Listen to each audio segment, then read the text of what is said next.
예, 안녕하세요, 학생 여러분. ICT 마케팅 분석 14번째 강의 시작하도록 하겠습니다. 예, 코로나가 많이 퍼지고 있는데요. 학생 여러분 모두 코로나 조심하기 바랍니다. 그리고 이게 오늘이 이게 마지막 강의가 되겠습니다. 그래서 기말을 봐야 되겠죠. 다음 주에는. 그래서 기말고사는 12월 15일 수요일에 볼 예정입니다. 강의 마지막에 자세한 기말고사 공지를 하도록 하겠습니다. 이번 강의에서는요, 이제 14장 R 마크다운으로 데이터 분석 보고서 만들기로 넘어가도록 하겠습니다. 사실 저 13장까지 하면서 우리 R에서 필요한 중요한 내용들은 이제 거의 다 배웠습니다. 그래서 나머지 부분들 얘기가 좀 남았는데요. 이게 우리 딴 때 같았으면은 우리 그러니까 대면 강의 하던 시절에서는 좀 이게 융통성 있게 14장서부터 이게 진행을 했거든요. 근데 이게 비대면이다 보니까 융통성 발휘하기가 좀 곤란합니다. 그래서 꼼꼼하게 다 해야 되겠네요. 그래서 14장 R 마크다운으로 데이터 분석 보고서 만들기입니다. 여러분들 워드 프로세서 아래 한글이나 MS 워드 같은 것들을 우리 쓰고 있을 텐데요. 이 R을 가지고 우리가 이제 보고서를 만들 수가 있습니다. 분석 보고서를. 그래서 그 안에 이제 R 코드, 그 다음에 설명글, 그 다음에 R 코드로 만들어낸 그래프 이런 것들이 들어가 있는 데이터 분석 보고서 만드는 방법을 한번 익혀보도록 하겠습니다. 아까도 말했지만 이 정도는 여러분들이 그냥 그 책을 읽고 그냥 해도 이렇게 어려운 내용이 아니라서 할 수 있거든요. 근데 이게 뭐 어쩔 수가 없습니다. 그래서 우리 신뢰할 수 있는 데이터 분석 보고서 만들기를 한번 보도록 하겠습니다. 이게 뭐 신뢰할 수 있다는 게 뭐냐면은 데이터도 있고요. 그 다음에 그 데이터를 분석하는 R 코드 있죠. R 코드도 표현이 되고, 그 다음에 결과물 R 코드 뭐 그래프나 이런 것들을 보면은 결과물도 있고, 그 다음에 그 결과를 설명하는 설명글이 한꺼번에 들어가져 있는 보고서를 만들 수 있다 이겁니다. 그래서 독자가 무슨 데이터를 어떻게 무슨 과정을 거쳐서 분석을 했나 그 과정을 명확하게 이해할 수가 있습니다. 그래서 그리고 독자가 이제 R이 깔려져 있어야 되는 텐데 R이 깔려져 있으면은 이게 코드를 직접 실행해 보면서 동일한 결과가 나온지도 우리가 확인을 해봅니다. 그래서 그러면은 어떻게 되겠어요? 교육 목적도 됩니다. 그래서 보면서 그 코드를 자기 분석 작업에 활용이 가능해집니다. 그래서 재현성을 갖추고 있다. 그러니까 R 코드를 다시 실행시켜 볼 수 있기 때문에 재현성을 가지고 있어서 그리고 동일한 분석 과정을 거쳤을 때 동일한 분석 결과가 반복되어 나올 수 있습니다. 그래서 만약에 코드가 다 나와 있으니까 데이터만 바꿔주면 되겠죠. 그래서 그런 거를 만들 수 있는 게 바로 뭐냐 R 마크 다운이라는 기능입니다.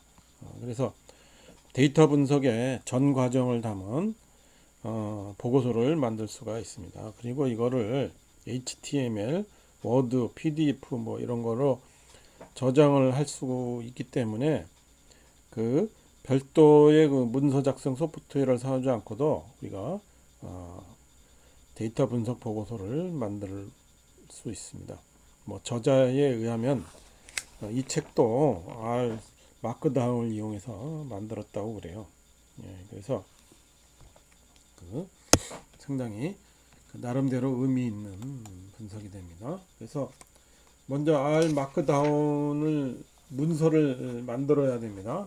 지금 이게 그래서 지금 여기서 빠졌는데요. 여러분들 그 R에서 우리가 파일을 누르고 그 다음에 뉴 파일을 선택하고 R 마크다운을 우리가 선택하면은 R 마크다운 그 문서 생성 창이 생겨나게 됩니다.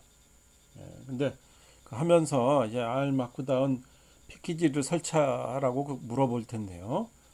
그때 그 yes를 클릭하면은 자동으로 그 설치가 됩니다. 그러면 HTML, 뭐 PDF, 워드 뭐 이렇게 저장할 포맷을 선택하는데 먼저 그 뭐 이를테면 HTML을 선택을 하고 OK를 누릅니다.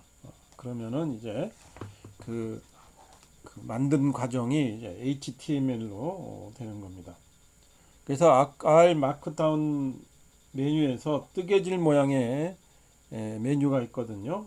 그래서 그거를 클릭하면은 R 마크다운 저장하는 창이 열립니다. 그래서 파일명을 입력하고 저장하면은 R 마크다운 문서가 HTML 포맷으로 변환되고 새 창이 열립니다. 그래서 그 R 마크다운 파일하고 HTML 파일이 프로젝트 폴더에 저장이 됩니다. 그렇죠? 그래서 그 뜨개질 모양 이게 knit to word거든요. 그래서 이게 knit가 바로 영어로 뜨개질 하다잖아요. 그래서 knit to word를 누르면은 워드 문서도 만들 수가 있게 됩니다. 그래서 우리는 이제 그 HTML이 뭔지는 다 알죠. 그렇죠? 이게 하이퍼 텍스트 그 문서가 되겠습니다. 그래서 우리 웹 브라우저 있잖아요. 웹 브라우저로 읽을 수 있는 그런 양식의 파일입니다. 그래서 지금은 이제 HTML 뭐 별로지만 그 우리 컴퓨터공학과 학생들은 HTML을 좀 배울 필요가 있어요. 그래서 지금 이제 4학년에 1학기 때 배우던가 그래서 그 자바스크립트에 대해서 공부를 할 예정인데요, 여러분들이. 자바스크립트가 어디다 쓰이냐면 그 우리 인터넷 웹사이트를 만들 때 여러 가지 그 다양한 기능을 넣기 위해서 자바스크립트를 사용하거든요. 근데 그 자바스크립트를 이제 우리 웹 브라우저 하는 HTML에다가 이거를 우리가 삽입합니다. 그래서 가장 간단한 HTML 그 시작하고 뭐 종료 이런 문서들은 여러분들이 좀 익힐 필요가 있습니다. 근데 그것들은 그때 가서 익히도록 하고요. 과거에는 이제 웹사이트를 만들어야 되는 입장이었기 때문에 HTML 공부들을 많이 했어요. 근데 요즘은 뭐 여러분들 MS 워드나 아래 한글에서 그 내보내기 있죠. 익스포트 내보내기 기능을 이용하면은 HTML 파일을 그냥 쉽게 만들 수 있어요. 그래서 여러분들이 그 워드 프로세서 파일로 보던 그 내용 그대로 우리 그 웹브라우저에 그 웹사이트에 올리고 웹브라우저로 열어볼 수 있게 되어 있습니다. 그러니까 HTML 그렇게 배울 필요가 없는데요. 근데 거기다가 이제 단순한 내용 올리는 게 아니라 여러 가지 복잡한 기능들을 덧붙이려면은 이게 자바스크립트가 제일 좋거든요. 그래서 그걸 배울 때 그 HTML을 좀 배울 필요가 있습니다. 자, 그래서 이거를 우리가 R 마크다운으로 이제 HTML 파일로 만들 수 있는데요. 근데 먼저 우리가 R 마크다운을 만들 수 있는 문법을 좀 알아야 되겠죠. 그렇죠? 그래서 그 특수문자를 활용해서 문서 양식을 결정하는 형태로 우리가 구성이 됩니다. 그래서 그 R 마크다운을 만들 때 이를테면 요 아래와 같이 우리가 여기 뭡니까 그 윗다운표인가요? 요거 다운표하고 윗다운표 3개 하고 그 다음에 물결괄호 R 하고 서머리 카스 하고 물결괄호 다시 닫고 이러면은 그 서머리 카스라고 하는 그 데이터 프레임에 그 서머리 우리 통계 서머리를 한 것 그 내용이 그 화면에 출력이 됩니다. 그 다음에 우리가 이제 이미지 파일을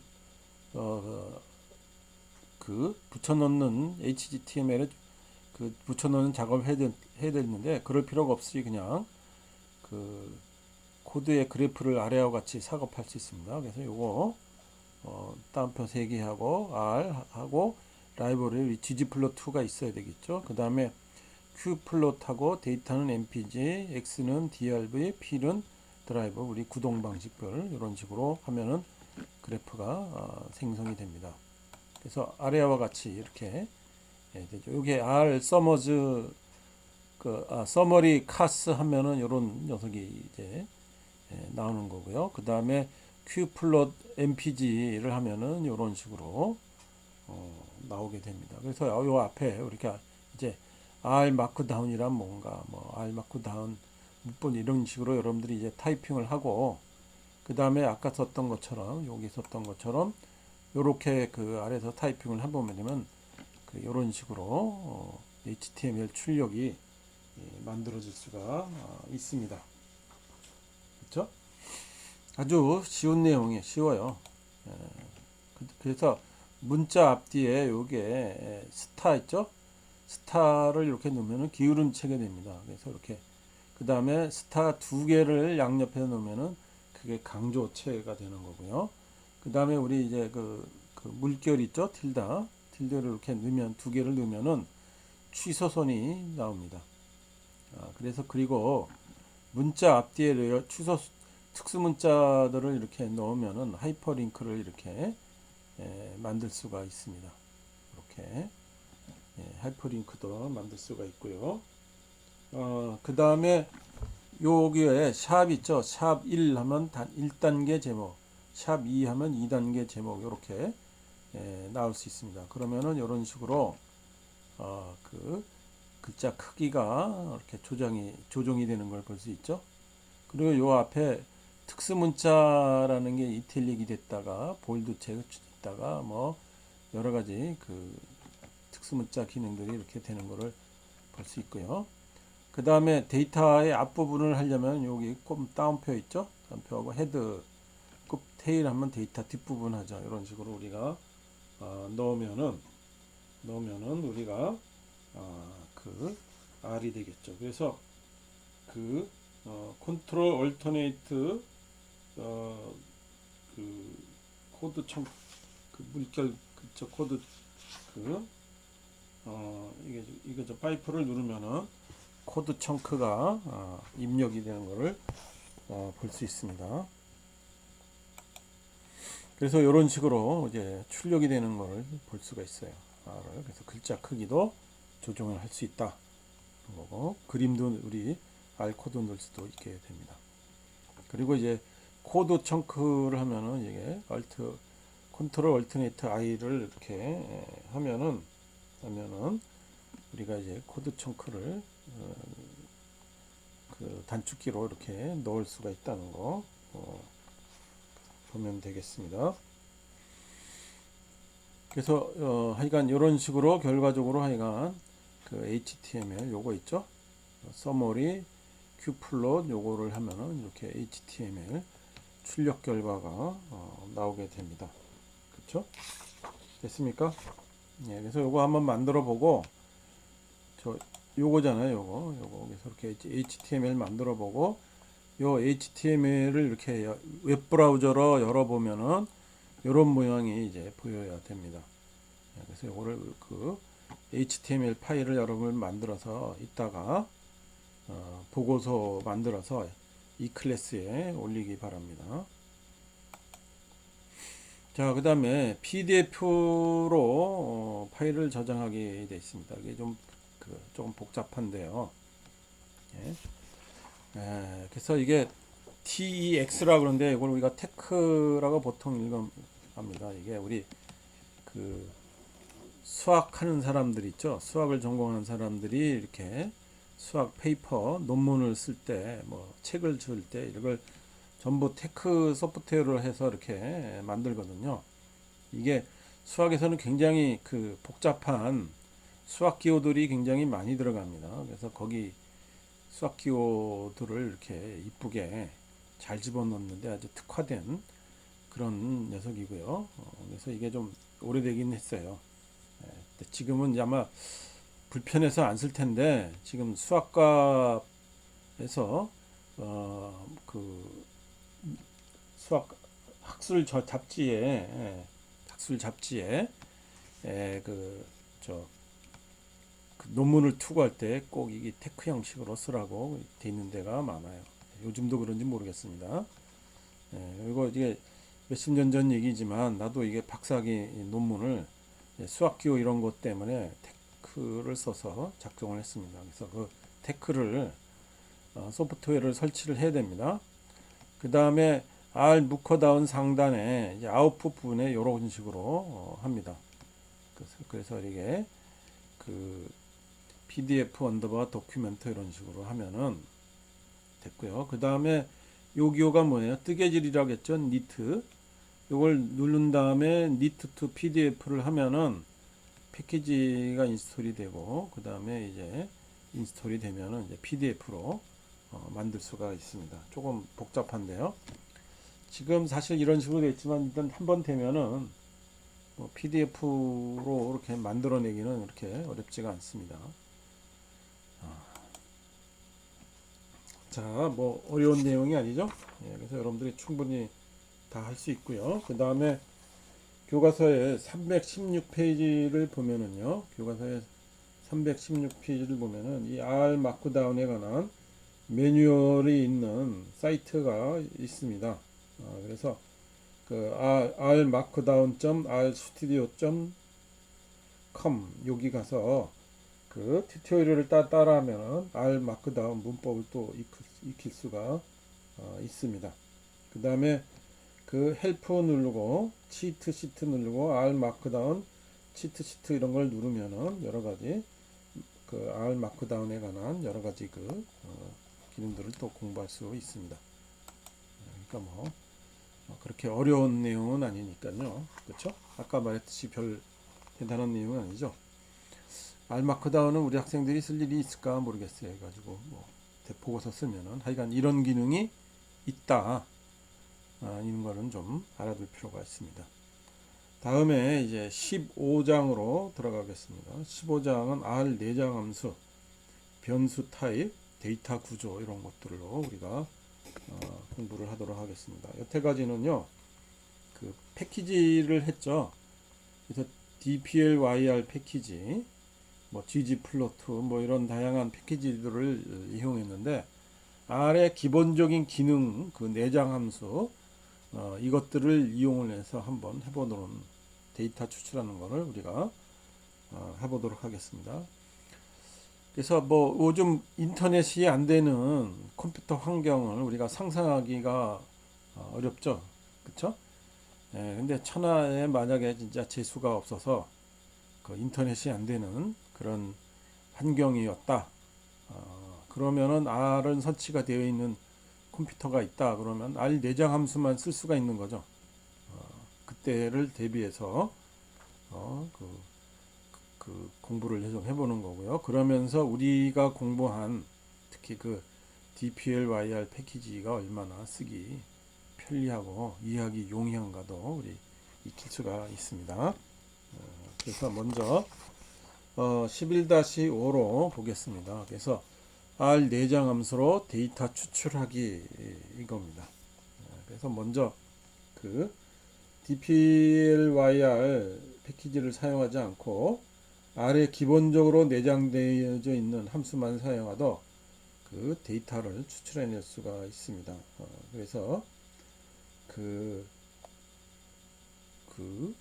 진짜 만일에 대비해서 이런 내장 함수를 사용하는 방법도 좀 익혀둘 필요가 있습니다. 그래서 이 책 뒤에 마지막에 들어가 있는 것들이죠. 그리고 이제 내장 함수는 다른 함수들과 조합해서 먼저 활용할 수가 있게 됩니다. 그래서 먼저 우리 데이터가 준비해져 연습용 데이터. 그래서 우리 앞에서 본 CSV 언더바 이그잼 CSV 데이터가 있죠. 그걸 CSV를 불러들여 와서 이그잼이라고 하는 데이터 프레임을 우리 공부해서 사용해서 실습해 본 적이 있습니다. 그래서 그거 혹시 지워졌으면은 이그잼을 다시 이렇게 불러옵니다. 자, 그 다음에 이제 데이터 이그잼이라고 하는 녀석을 한번 확인해 봐야죠. 그래서 이걸 먼저 조건 없이 전체 데이터를 한번 출력을 해 봅니다. 그러면 이그잼하고 대괄호 열고 닫고를 이렇게 해주면은 이렇게 쭉 조건 없이 전체 데이터 20명 거가 쫙 출력이 됩니다. 그래서 이게 대괄호가 있고 대괄호 안에 콤마를 이제 쓸 텐데요, 뒤에. 그래서 콤마를 기준으로 해서 왼쪽이 행번호, 그리고 오른쪽이 이쪽이 열 번호가 되는 겁니다. 그래서 이렇게 데이터를 우리가 이렇게 몇 번째 행, 몇 번째 열, 이렇게 몇 번째 행, 몇 번째 열, 가로, 세로 이렇게 할 수가 있잖아요. 그래서 데이터의 위치 순서를 우리가 이제 요 숫자로 인덱스를 붙여서, 그러니까 우리 컴퓨터 공부할 때 어레이 있죠, 어레이 인덱스 붙이듯이 이렇게 합니다. 그렇죠? 그래서 인덱스를 이용을 해서 우리가 데이터를 추출해내는 작업을 우리가 인덱싱이라고 부릅니다. 자, 그래서 어떻게 하냐면요. 먼저 이그잼하고 대괄호 열고 1, 콤마 하고 가로 닫습니다. 그럼 아까 말했듯이 콤마의 왼쪽은 행이라 그랬어. 우리가 보면 가로, 세로, 행열이잖아요. 그러니까 먼저 있는 게 행이라고 여러 번 얘기했습니다. 예, 그래서 말 그대로의 순서예요. 그래서 1, 콤마 하면은 1행만 나오는 겁니다. 그래서 이렇게 아이디 클래스 매스 잉글리시 사이언스가 1, 1, 50, 98, 50 이렇게 되고요. 이그잼 대괄호 2, 대괄호 닫고 하면은 2행이 이런 식으로 추출이 됩니다. 그렇죠? 자, 실습해 보고 있죠? 따라서 하고 있죠? 예. 그래서 다시 한번 말하지만 요 대괄호 안에 입력하는 숫자가 바로 인덱스가 되겠습니다. 몇 번째 행 혹은 몇 번째 열, 그거를 표현해 주는 거고요. 그 다음에 이렇게 인덱스를 이용을 해서 데이터를 추출해냈죠. 그걸 우리가 인덱싱 했다라고 부른다 이겁니다. 그 다음에 우리가 조건을 충족하는 행을 추출해냅니다. 그래서 클래스가 이런 행을 한다 그러면 이그잼하고 대괄호 열고 이그잼 달러 클래스가 이퀄 1 콤마입니다. 그래서 콤마가 있으니까 행을 추출하는 거죠. 그리고 이그잼 달러 클래스라는 변수가 1인 녀석을 다 골라내는 겁니다. 그러면 여기 클래스가 1인 4개가 되죠. 그 다음에 이그잼하고 이그잼 달러 매스 수학 점수죠. 수학 점수가 90점 이상인 녀석, 그리고 콤마가 이렇게 있습니다. 그러면 행을 빼는 거죠. 80점 이상인 행. 그래서 이렇게 수학이 80점 이상인 4명이 추출이 되는 것을 볼 수 있습니다. 그렇죠? 예, 그래서 내장 함수는 이렇게 이그잼 달러 매스 이런 식으로 다 변수를 무슨 데이터 프레임에 무슨 변수명 이걸 다 써줘야 됩니다. 자, 일반이면서 수학 점수가 50점 이상인 조건을 걸 수 있다 이거죠. 그러면 이그잼 달러 클래스 이퀄 1 하고 여기 엔드 기호죠. 엔드. 그렇죠? 그다음에 이그잼 달러 매스가 50점 이상하고 여기 콤마가 있어야 됩니다. 그러면은 일반이면서 수학 점수가 50점 이상은 행을 추출해내라 이거죠. 수학 점수가 50점 이상이 그러면 이렇게 2명이 나왔습니다. 그렇죠? 이렇게 엔드 기호 하면 우리 오화 기호 요거 있죠. 오화. 그래서 이게 영어 점수가 90점이거나 또는 과학 점수가 50점 미만인 학생을 골라봐라 이거죠. 90점 미만, 50점 미만. 그러면 이그잼 달러 잉글리시 90, 그 다음에 오화 기호 쓰고 이그잼 달러 사이언스 50 미만 이렇게 하면은 이렇게 학생 행이 콤마가 뒤에 있기 때문에 이런 행이 다 출력이 되겠습니다. 그렇죠? 그래서 이렇게 그 조건을 충족하는 그 행을 추출해낼 수 있고요. 그 다음에 행을 추출해낼 수 있으니까 열도 추출해낼 수 있죠. 그래서 그 이그잼 그하고 콤마 1입니다. 그러면 이제 콤마를 기준으로 해서 그 오른쪽은 열이라 그랬죠. 그래서 첫 번째 열을 다 추출해내는 겁니다. 그래서 이게 학생 그 아이디였죠. 그래서 1, 2, 3, 4, 5, 6, 7, 8에서 20번까지. 그렇죠? 그 다음에 콤마 2 하면 두 번째 열입니다. 이건 반이죠. 그래서 1번 4명, 2번 4명 이런 식으로. 콤마 3 하면은 요게 뭡니까? 저 수학이었나요? 수학 점수를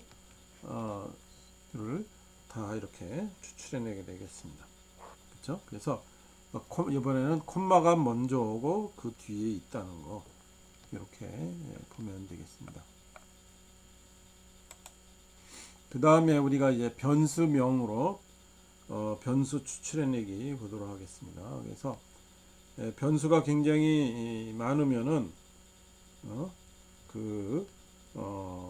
이를테면 뭐 변수가 10,000개가 있는데 그 변수가 500번째 있다 그러면 인덱스 알기가 어렵죠. 그렇죠? 그래서 그때는 이제 변수명을 쓰는 게 더 편리하겠죠. 굉장히 변수가 많으면요.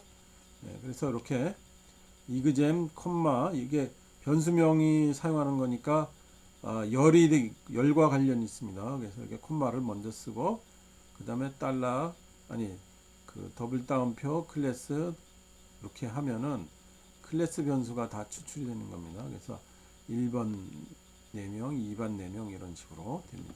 그 다음에 이그젠 콤마 매스 합니다. 그러면 그 수학 점수가 다 출력이 되겠죠. 그 다음에 이그젠 콤마 C 이거 여러 개 할 때 C 쓰죠. 클래스 매스 잉글리시 합니다. 그래서 반 수학 과학은 제외되는 겁니다. 그래서 그 변수가 이렇게 추출해서 이렇게 나오게 되겠습니다.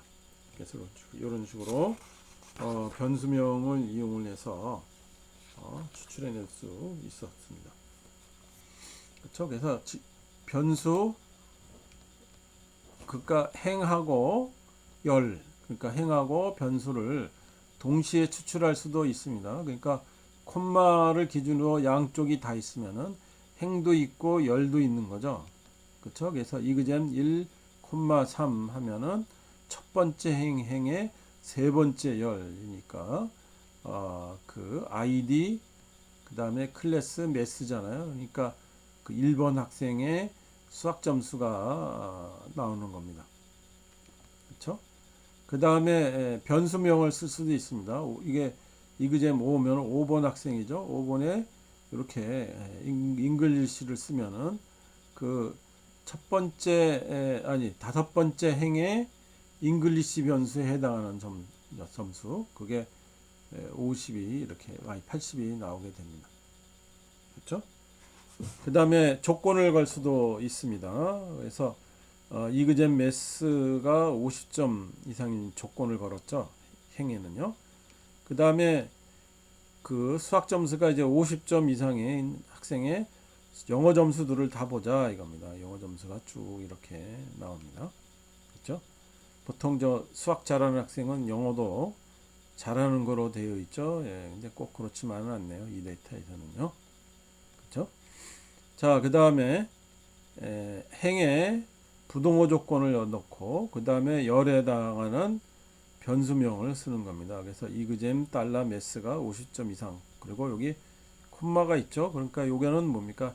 행에는 수학 점수가 50점 이상은 행을 고른 거고 그렇죠? 그 다음에 그걸 전부 다 보여주는 것이 아니라 잉글리시하고 사이언스만 보여주겠다 이겁니다. 그래서 요거는 뭐예요? 수학 점수가 50점 이상인 학생들의 영어 점수, 과학 점수를 이렇게 화면에 표시한 것이 되겠습니다. 그렇죠? 자, 요거 이제 기억했으니까 DPLYR과 내장 함수와의 그 차이를 한번 보죠. 그렇죠? 그래서 문제가 뭐냐면은요. 수학 점수가 50점 이상이고 영어 점수가 80점이 이상 학생들을 대상으로 그 각 반에 전 과목 총 평균을 구하라 이렇게 되어져 있습니다. 그래서 내장 함수는 먼저 그 총점을 구하고 그 다음에 3으로 나눠서 평균을 구해야죠. 그걸 이제 TOT라고 부르겠습니다. 그럼 요런 뭡니까? 이그잼에 새로운 변수가 추가된 겁니다. 그래서 세 점수의 그 학생별로 평균이 되겠죠. 그 다음에 어그리게이트하고 데이터 이그잼하고 이그잼 매스 50, 그 다음에 엔드 잉글리시 매스 이그잼 달러 잉글리시 80점 이상 이렇게 그런 데이터를 골라놓고 토트 있죠? TOT가 요거 방금 전에 요거죠. 그러니까 반별로 하라는 얘기입니다. 요 뜻이고 그 다음에 민이 뭐예요? 평균을 내라. 그리고 어그리게이트라는 걸 써야 됩니다. 어그리게이트를 보면은 이게 그 영어 단어로 보면 끼리끼리 뭉치다라는 뜻입니다. 끼리끼리 뭉치다. 자, 그래서 이런 식으로 해야 되죠. 이게 물결과로 이게 관계를 하죠. 여러분들 지난 시간에 우리 T 테스트 하면서 이런 기호를 써봤습니다. 요 그렇죠? 물결. 자, DPL을 코드를 한번 봅니다. 우리가 잘 아는 녀석이죠. 그래서 이그잼에 컨트롤 시프트 M에 필터를 고르죠. 그래서 수학 점수 50점 이상, 엔드 영어 점수 80점 이상. 그 다음에 뮤테이트 새로운 변수를 만들었죠. TOT. 그 다음에 그룹 바이 클래스 반별로 묶고 그 다음에 서머라이즈 민 TOT 점수의 반별 평균을 내봐라. 이런 녀석이 됩니다. 예, 그래서 이렇게 보면은 그 DPLL 코드가 아주 그 논리의 흐름대로 잘 구조화 되어져 있죠. 그래서 가독성이 높습니다. 이게 코드만 이름만 보면 이게 무슨 뜻인지 들어오잖아요. 필터 골라낸다. 뭐 그룹 바이 끼리끼리 묶는다. 뭐 이런 식이잖아요. 그래서 가독성이 높고 이해하기도 편하다는 걸 알 수 있습니다. 그래서 이게 DPLLY 코드가 이제 그 있는 그 이유 중에 하나가 되겠죠. 패키지가 개발된 이유 중에 하나입니다. 자, 여러분들 혼자서 해봐야 되겠죠. 그래서 MPG 데이터를 이용해서 분석 문제를 해결해 보자 이겁니다. 그래서 DPL을 패키지 함수를 이용해서 컴팩트하고 SUV 차종의 도시 및 고속도로 통합 연비 평균을 구하는 코드입니다. 그거를 이렇게 보여줬죠. 그래서 MPG 컨트롤 시프트 M 뮤테이트 이게 연비 평균이죠. 그 다음에 컴팩트하고 SUV 차량 요거 컴팩트 또는 SUV 클래스가 컴팩트 또는 SUV를 필터링하고 그 다음에 클래스별로 묶어서 그 다음에 평균을 내라는 얘기가 됩니다. 그렇죠? 그러면 이런 식으로 컴팩트 차량이 24점 얼마, SUV가 15 이렇게 나왔습니다. 그러면은 이거를 이제 R 내장 함수를 이용해서 똑같은 거를 해봐라는 게 혼자서 해보기입니다. 그렇죠? 그래서 먼저 MPG TOT를 이렇게 만들어내야죠. 통합 연비 변수를 만들어야죠.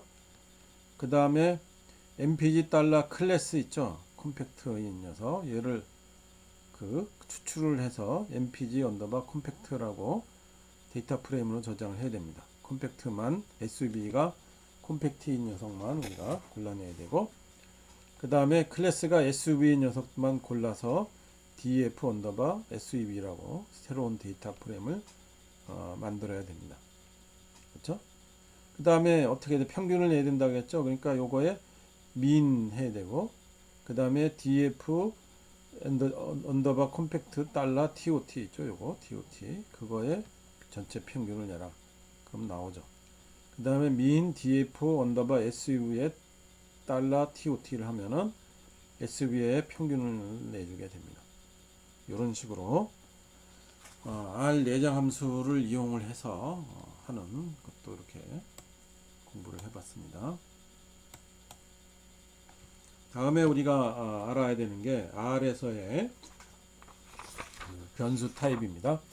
그래서 우리들은 이미 그 str이라는 명령어 내장 함수를 사용해 봤죠. 그래서 보면은 그 데이터 프레임에 str을 사용해 주면은 그 데이터 프레임에 들어가 있는 각 변수의 여러 가지 타입 속성들에 대한 정보가 나왔죠. 그래서 뉴메릭이냐 뭐 캐릭터냐 이런 것들을 이미 봤습니다.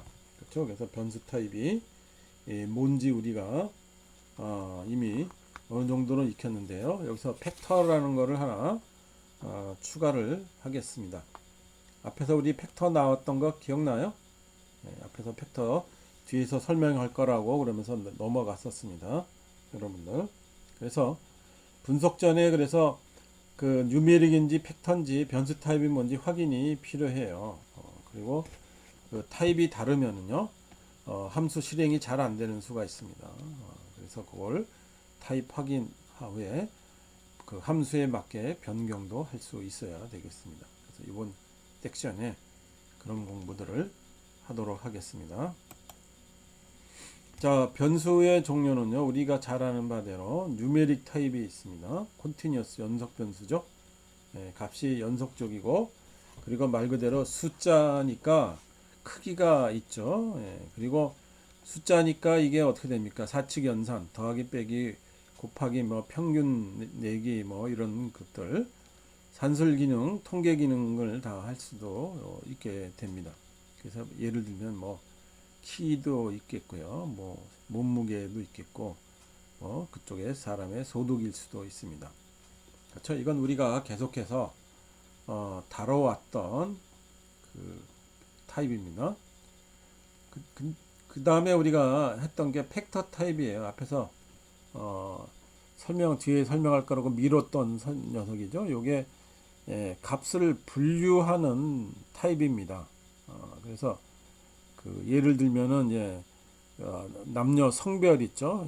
성별을 우리가 뭐 1하고 2로 이렇게 지칭을 할 수 있는데 이거 가지고 산술 연산을 한다는 건 의미가 없죠. 그렇죠? 그 다음에 그 각 지역의 앞에서 보면은 각 지역에다가 코드화 했잖아요. 숫자를 부여했잖아요. 1, 2, 3, 4, 5. 그래서 1번은 서울, 2번은 경기 수도권 뭐 이런 식으로 그 코드명을 숫자를 부여했단 말이에요. 근데 이게 숫자 1, 2, 3이라고 그거 산술 연산을 한다는 게 의미가 있습니까? 의미가 없죠.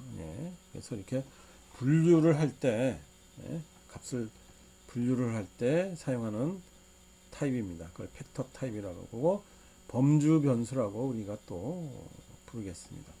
그렇죠? 그래서 이게 범주 변수 성별 하면 남자는 1, 여자는 2, 뭐 지역이면 1, 2, 3, 4 이런 식으로 범주가 되어 있어서 팩터 타입은 산술 연산을 하면 안 됩니다.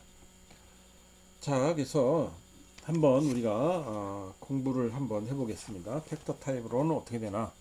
그래서 VAR1이라는 변수를 하는데요. 이렇게 팩터죠. 그렇죠? 그래서 우리가 C하고 1, 2, 3, 1, 2 이렇게 만들었습니다. 그러면 얘는 당연히 아무 말이 없으면은 얘가 뉴메릭 변수가 됩니다. 그래서 VAR1 하면은 1, 2, 3, 1, 2 이렇게 뉴메릭이 되죠. 근데 VAR2를 이렇게 팩터를 해놓고 팩터 변수라고 그 다음에 1, 2, 3, 1, 2 이렇게 합니다. 그러면 그 1번 범주, 2번 범주, 3번 범주 이렇게 세 개의 범주로 분류가 되는 녀석입니다. 그래서 이렇게 보면은 VAR2 하면은 1, 2, 3, 1, 2가 되고 레벨스라고 나와요. 이게 범주가 세 개가 있다 이거죠. 혹은 뭐 단계라고 번역할 수 있죠. 그래서 1단계, 2단계, 3단계 세 개의 단계로 나눠져 있다. 이렇게 됩니다. 그래서 VAR1 플러스 2 해주면요. 이게 뉴메릭 타입이니까 연산이 되죠. 그래서 각각의 수에다가 2씩 더해줍니다. 그래서 3, 4, 5, 3, 4가 됩니다. 근데 VAR2 플러스 2입니다. 숫자로 돼 있다고 해서 연산을 하면은 에러가 납니다. 그래서 워닝 나고 not meaningful for 팩터에서는 의미가 없다 이거죠. 그래서 값이 not available인 NA가 돼버립니다. 그렇죠? 그래서 여기 지금 처음에 변수가 1, 2, 3이 있잖아요. 근데 그거를 더한다는 거는 벡터 타입에서는 사칙 숫자 이런 산술 연산이 허용되지 않는다. 의미가 없다. 이렇게 보면 되겠습니다. 그 다음에 얘가 변수의 타입이 어떤 녀석인지 알고 싶죠? 그러면은 클래스 var1 하면 뉴메릭이 나오고 클래스 var2 하면은 팩터라고 나옵니다. 그렇죠? 이게 팩터 타입이다 하는 거 확인을 해주죠. 그 다음에 팩터 변수의 범주가 어떻게 되나? 그러니까 레벨스 var1 하면 얘는 범주가 없죠. 숫자니까 연속되는 값이니까요. 그러니까 널이 나옵니다. 근데 레벨스 var2 하면은 뭡니까? 아까 말했죠. 세 단계가 있다고. 그 1단계, 2단계, 3단계 혹은 1번 범주, 2번 범주, 3번 범주 뭐 이런 식으로 단계가 3개 되어 있습니다. 그럴 때 사용하는 명령어가 레벨스가 되겠습니다. 자, 그 다음에 팩터에서는 문자로 구성이 돼도 가능합니다. 그래서 여기 var3하고 벡터하고 c하고 이렇게 겹단포 a, b, c, d를 넣어주면 이게 뭡니까? 문자 변수죠. 그렇죠? 예, 그래서 그 var3 하면 a, b, c, d 문자가 나오고 a, b, b, c 문자가 나오고 그 다음에 클래스 var3 하면 이렇게 캐릭터 문자 타입이라는 거 표현해 줍니다. 근데 var4하고 팩터를 해주고요. 그 다음에 a, b, c, d 이렇게 넣어주면은 문자로 된 팩터 변수가 생성이 되는 겁니다. 그래서 var4 하면은 a, b, b, c 하고 레벨스 a, b, c 이게 a 단계, b 단계, c 단계 이렇게 나눠져 있다. 그래서 클래스 v4 하면 이렇게 팩터 타입이다. 이렇게 보여주게 됩니다.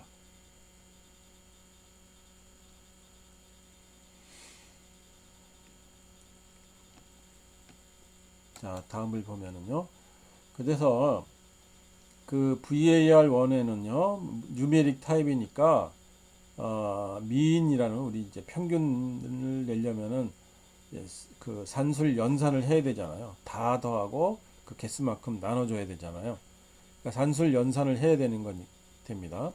그래서 민 var1이 당연히 가능하죠. 그래서 평균이 1.8이라고 나오는데 민 var2 하면 워닝 뭐 아규멘트 is not numeric 이렇게 나오죠. 그래서 NA가 나옵니다. 왜냐하면 팩터이기 때문에 이게 그 범주지 숫자가 아니거든요. 그래서 평균 계산이 안 됩니다. 그래서 not available이 이제 출력이 되겠습니다.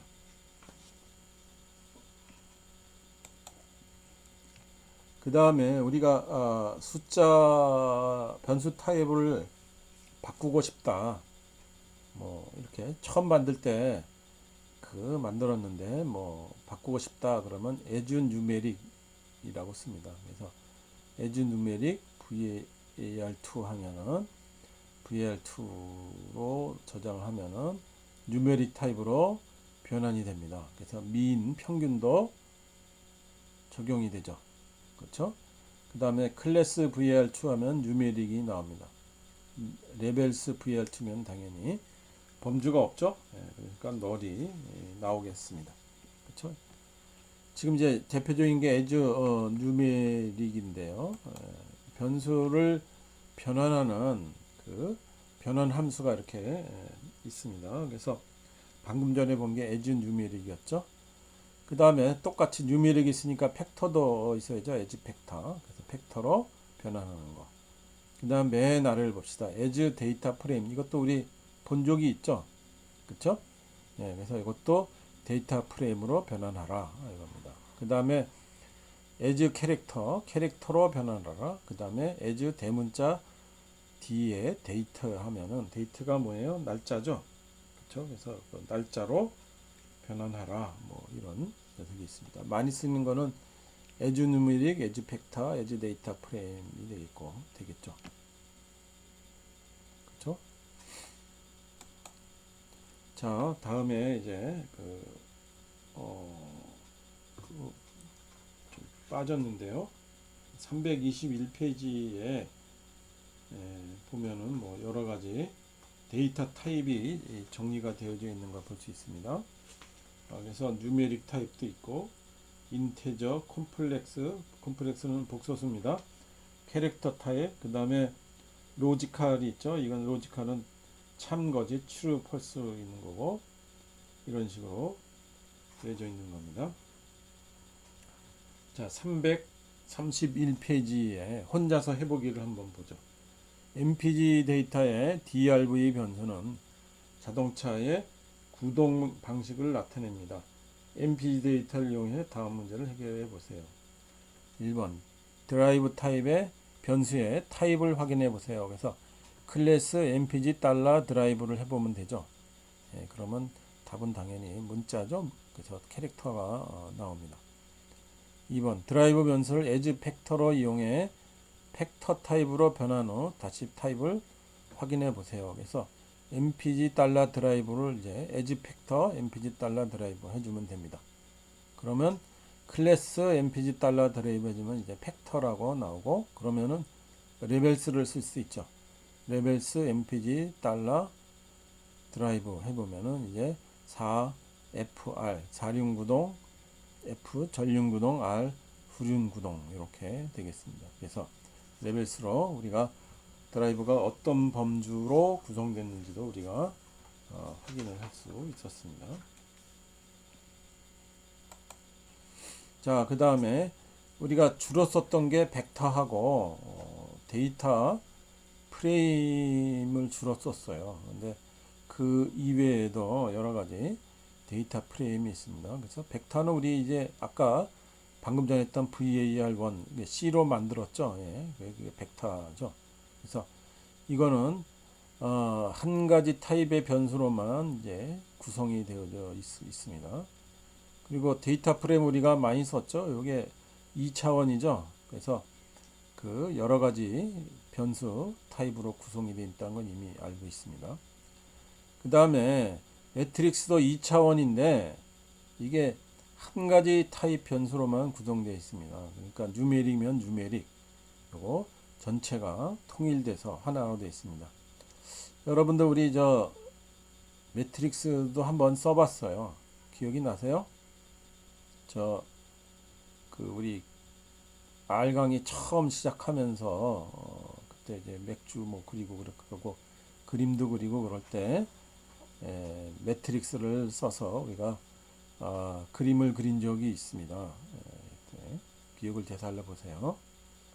그 다음에 어레이는 다차원인데 2차원 이상의 매트릭스입니다. 그래서 매트릭스가 이렇게 여러 개가 있죠. 그러니까 3차, 3차원 매트릭스다. 3차원 이상의 매트릭스다. 이렇게 보면 되겠습니다.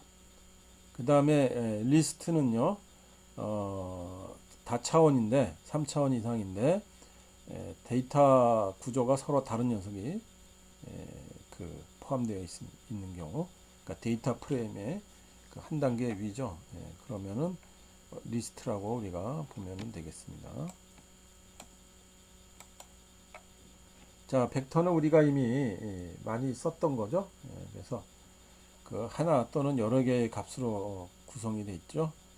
그리고 여러 타입을 섞을 수는 없습니다. 한 가지 타입으로만 보죠. 그래서 A하고 1 하면 A가 그냥 변수이기도 하지만 이게 그 원소가 하나인 벡터가 되는 겁니다. 그렇죠? B도 이렇게 우리가 문자를 넣었죠. 그래서 하나만 넣은 겁니다. 그래서 클래스 A 하면은 뉴메릭이 되는 거고 클래스 B 하면은 캐릭터가 되는 겁니다. 이게 변수이기도 하지만 원소가 하나인 벡터도 되는 겁니다. 데이터 프레임은 우리가 이미 많이 썼죠. 그래서 이게 데이터.점 프레임하고 VAR1은 C1, 2, 3, 이건 뉴메릭이죠. VAR2는 C, A, B, C니까 이건 캐릭터죠.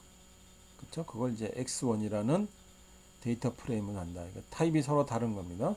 그래서 클래스 X1 하면은 얘는 데이터 프레임이라고 가르쳐 줍니다. 그렇죠? 그 다음에 매트릭스는 이제 행과 열로 구성된 2차원 구조고, 그 다음에 한 가지 타입으로만 구성이 됩니다. 그래서 x2 하는데 매트릭스 C1에서부터 12. 그러니까 1서부터 시작해서 일찍 증가시키면서 12까지 나오는 겁니다. 그래서 n 컬럼, 이게 컬럼의 개수가 2라는 얘기죠. 그러니까 열이 두 개가 있는 녀석이다 이 말입니다. 그러니까 1에서 12를 가지고 12개짜리 들어가 있는 매트릭스를 만들어라 합니다. x2 하면 이렇게 되는 거죠. 그렇죠? 1, 하면은 요 열이라 그랬습니다. 콤마 1 하면은 행이라 아니 그 1, 하면은 행이라 그랬습니다. 그리고 콤마 1 하면 열이라 그랬습니다. 그래서 이렇게 열이 두 개인 녀석이 되고요. 클래스 x2 하면 매트릭스가 되는 겁니다. 그 다음에 어레이는요, 2차원 이상으로 구성된 매트릭스입니다. 이것도 역시 숫자면 숫자, 누메릭은 누메릭 하나만 허용되는 거죠. 그래서 이렇게 그 1에서 20으로 2행 5열 2차원 혹은 우리 보통 할 때 페이지라고 표현을 해줍니다. 페이지. 그래서 dim equal c 하고 그 2행 5열 2차원 혹은 2페이지 이렇게 합니다. 그렇죠? 그래서 콤마 1 하면 요게 첫 번째 차원 혹은 첫 번째 페이지가 되죠. 그래서 이렇게 매트릭스가 나오죠. 그 다음에 콤마 2 하면은 요게 두 번째 차원 혹은 두 번째 페이지 이렇게 값이 출력이 되겠습니다. 그렇죠? 요거는 우리가 어레이라고 부르죠. 그래서 다차원인 경우에는 이렇게 되고요. 그 리스트는 이제 여러 가지 그 데이터 구조를 다 포함할 수 있습니다. 그래서 X4 리스트하고 F1은 A니까 이게 A가 벡터였죠. 그 다음 F2, X1은 뭡니까? 데이터 프레임이었죠. F3는 X2는 뭐예요? 매트릭스였죠. 그 다음에 F4 equal X3는 어레이였습니다. 그래서 이런 것들을 다 포함해서 하는 녀석이 바로 그 리스트다 이렇게 됩니다. 그래서 이게 다차원이면서 타입이 다 다르다 이런 거를 볼 수 있습니다. 그렇죠? 이게 확인하는 녀석을 우리 여러분들 똑같이 보면 되겠습니다. 그래서 콤마 2 하면은 이제 이런 식으로 또 나오게 됐죠. F4에서 뭐 등등. 그래서 클래스 엑스포 하면 이게 리스트라고 이렇게 화면에 출력이 되겠습니다. 그래서 리스트는요 우리가 사실 말은 안 했지만 이미 한번 써본 적이 있어요. 왜냐하면 함수의 결과물이 리스트 형태로 반환되는 경우가 많습니다. 그래서 리스트를 활용하면은 함수의 결과물에서 특정 값을 추출해낼 수 있다 이거죠. 그래서 이렇게 박스 플롯을 그릴 수 있죠. mpg에서 mpg$cty 박스 플롯을 그리면 이렇게 나오는데 이 값을 이제 x로 지정했다 그럽니다. 그러면 이 x가 바로 리스트 타입이다 이 말입니다. 여러분도 우리 앞에 에코 a 언더바 a 에코 언더바 b 그래서 두 개 그래프 합힌 적이 있었죠. 그렇죠? 그것들 다 이렇게 리스트 타입으로 저장이 된 겁니다. 그래서 리스트 타입을 갖다 놓고 여기 보면은 여러 가지 녀석들이 이렇게 합쳐져 있게 되잖아요. 그렇죠? 이런 식으로 각각의 달러 스탯, 달러 어트릿, 뭐 달러 n, 뭐 달러 콤피, 달러 아웃 이런 식으로 여러 가지 변수가 다양한 타입으로 이렇게 들어가 있는 것을 볼 수가 있습니다. 그래서 x 달러 스탯하고 첫 번째 열을 보면은 이제 요약 통계량이 이렇게 추출이 되는 겁니다. 그렇죠? x 스탯 콤마 1하고 3 하면 얘가 중앙값이 되는 겁니다.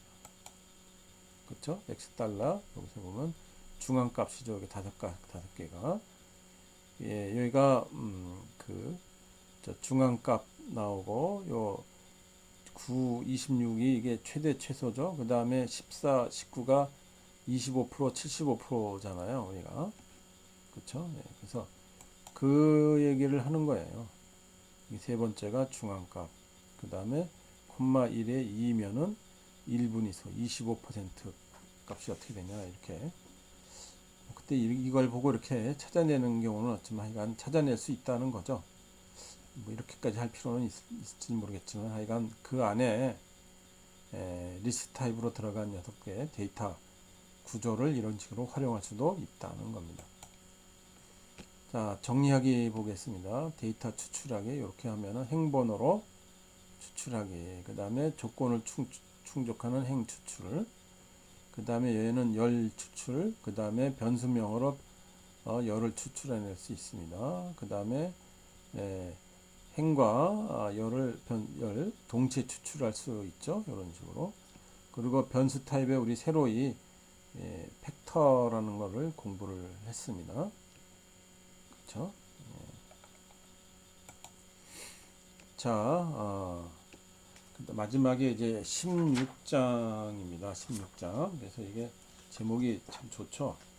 이게 데이터 분석 기술을 효율적으로 익히는 방법 이렇게 했습니다. 그래서 데이터 분석을 익혀나갈 분들에게 도움이 될 만한 공부 방법과 팁을 담았습니다. 이렇게 되어 있습니다. 그래서 우리 과거에 대면 수업할 때는 그냥 학생들한테 읽어봐 뭐 이렇게 했었는데요. 예, 근데 사실 좀 우리 한서대 학생들 이렇게 읽어봐 그러면 보나요? 예, 아마 10중 8구 안 읽어봤으리라고 봅니다. 그래서 이렇게 꼭 읽어보라고 한 섹션만이라도 내가 이렇게 스캔을 해서 올렸습니다. 그래서 데이터는 눈에 보이지 않기 때문에 사람마다 다른 정의를 내립니다. 그래서 스스로를 데이터 분석가로 청하는데 서로 다른 일을 한다. 그래서 그게 데이터 관련 분야가 어떤 분야가 있고 데이터 분석을 하고 한다고 하지만 실제로 조금씩 다른 일을 하는데 자기가 뭘 할지를 정하고 집중할 것을 뭘 더 공부해야 되나 이걸 보는 겁니다. 이게 첫 번째가 데이터 분석이에요. 이거는 우리가 지금 R 공부를 했잖아요. 그래서 R과 같은 이제 데이터 분석도를 이용을 해서 뭐 통계 분석도 하고 머신러닝 관련돼서 우리가 데이터 분석 관련도 하고 이런 것들을 해야 됩니다. 우리 책에서는 이제 통계 분석만 했는데요. 여러분들 이제 내년이 어떻게 될런지를 모르겠는데 혹시 내가 만약에 내년에는 빅데이터 분석이라는 강의가 혹시 내년에 개설이 되면요, 요 머신러닝에 관련된 데이터 분석을 또 R 가지고 하는 것을 공부를 할 겁니다. 그래서 그때 보도록 하죠. 우리 책에서는 지금 머신러닝 분야는 빠져 있죠. 통계 분야 있습니다. 그래서 데이터 분석을 할 때 통계 분석을 공부했지만 이제 머신러닝 등도 여러분들이 공부할 필요가 있습니다. 그래서 데이터 분석하는 사람. 그 다음에 데이터 엔지니어링이라는 분야가 있습니다. 그래서 이게 데이터를 이게 관리해 줘야 되는 사람입니다. 데이터베이스를 만들고 그 다음에 그거를 관리해 주는 그런 사람들. 그러니까 데이터 분석이 아니라 데이터를 관리해 준다. 데이터 엔지니어가도 이 사람들을 부릅니다. 그래서 합두비나 스팍 이런 분산 처리 시스템을 다룰 수 있습니다. 이게 빅데이터 할 때 다른 책에서 보면 합독을 이렇게 공부하는 경우가 있어요. 그래서 합독을 컴퓨터에다가 설치를 하면요, 우리 실습실에 컴퓨터들이 이렇게 하나의 라우터로 이렇게 묶여져 있잖아요. 그래서 묶여져 있어서 데이터를 이제 분산 처리를 해줄 수가 있는 겁니다. 합독을 설치해 주면요. 근데 솔직히 지금 우리 실습실의 컴퓨터의 용량상 능력상 합독까지 깔기는 좀 부족합니다. 그래서 그러니까 분산 처리 공부할 때 합독이라는 것도 있다는 거 여러분들 합독이나 스팍 같은 것들 알아야 사용법들을 익혀줘야 데이터 엔지니어링도 할 수 있다 이거고요. 그 다음에 데이터 시각화인 겁니다. 그래서 우리 데이터를 갖다 놓고 우리 그래프도 그렸죠, 그렇죠? 근데 학교에서 이렇게 공부한 거니까 그래프를 그리는데 우리가 초점을 맞췄습니다. 근데 만약에 여러분들이 실제 현장에서 알을 써서 그래프를 그린다 그러면은 그래프를 좀 이쁘게 다듬어야 됩니다. 가다듬어야 되죠.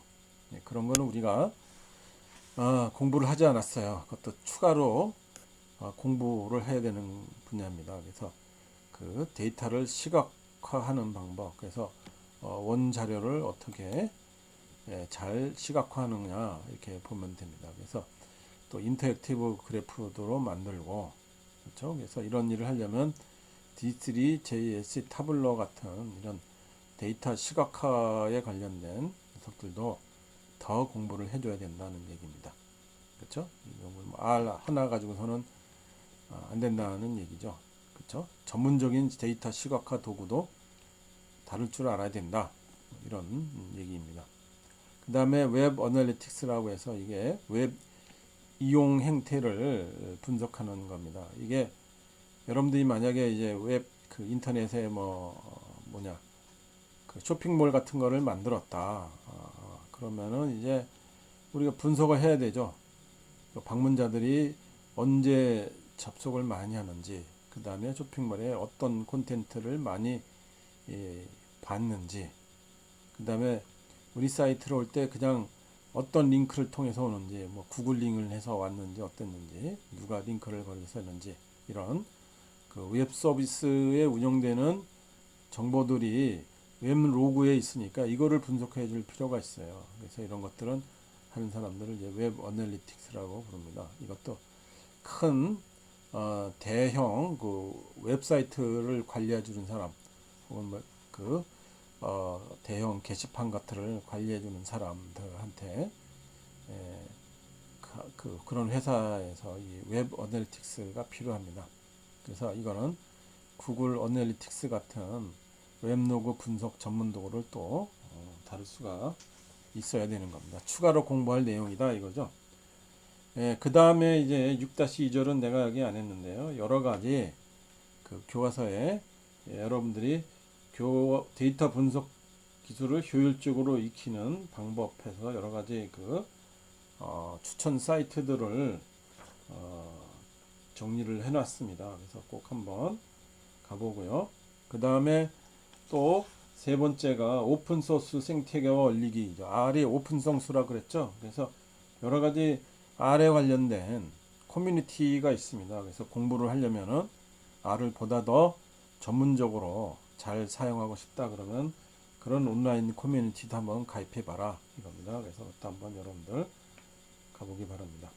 그래서 책을 한번 안 읽는다는 그 선입견 때문에 이게 16장 같은 경우는 안 해도 되는데 굳이 내가 이렇게 했습니다.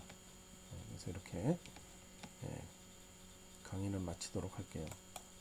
그래서 이번 학기 강의는 여기서 마칩니다. 그리고 이 클래스 쪽지 기능을 이용해서 여러 가지 문제점이 있으면 하도록 하고요. 다음 시간에는 기말고사 15강에서 보도록 하고요. 리포트는 앞에서 얘기했죠. 마크 HTML 파일 만들어 보는 게 했잖아요. 그 HTML을 이제 웹 클래스로 제출해 주기 바라겠습니다. 자, 이게 ICT 프로그램은 수요일 강의죠. 그래서 수요일 날 12월 15일 날 수요일 날 오후 2시서부터 3시 10분까지 보도록 하겠습니다. 시험 범위는 9장서부터 15장까지이겠습니다. 그렇죠? 됐고요. 그 다음에 주의사항은 우리 중간고사랑 똑같죠? 그래서 다시 한번 강조하지만 A4 용지에다가 볼펜으로 써라. 그리고 크고 좀 또렷하게 좀 써달라. 이겁니다. 그 다음에 이제 스캔하거나 촬영하거나 이러면은 이제 파일 이름을 홍길동 1, 홍길동 2.jpg 이런 식으로 하고요. 이유는 내가 뭔지 모르겠는데 카카오톡으로 파일 이동하는 학생들이 있더라고요. 난 좀 의심스러워요. 의심스러운데 하여간 카카오톡으로 사용하면은 화질 저하가 일어나요. 그래서 여러분들 옵션을 화질 저하가 안 일어나는 옵션을 걸어야 되는데 카카오톡의 디폴트 옵션은 화질 저하합니다. 그래서 이게 그 화질저 없도록 옵션을 걸 능력이 없는 학생은 카카오톡 사용하지 말라는 겁니다. 그리고 이런 주의사항을 안 지킨 학생은 감점하겠습니다. 그리고 제출 이메일은 여기 Gmail이에요. Gmail로 제출해 주세요. 학교 이메일은 용량상 안 됩니다. 자, 공지사항, 주의사항 잘 꼼꼼하게 읽어보고요. 꼭 지키도록 당부드리겠습니다. 자, 여기까지 할게요. 자, 시험 공부 열심히 하세요. 그리고 학점은 상대평가입니다. 자, 안녕.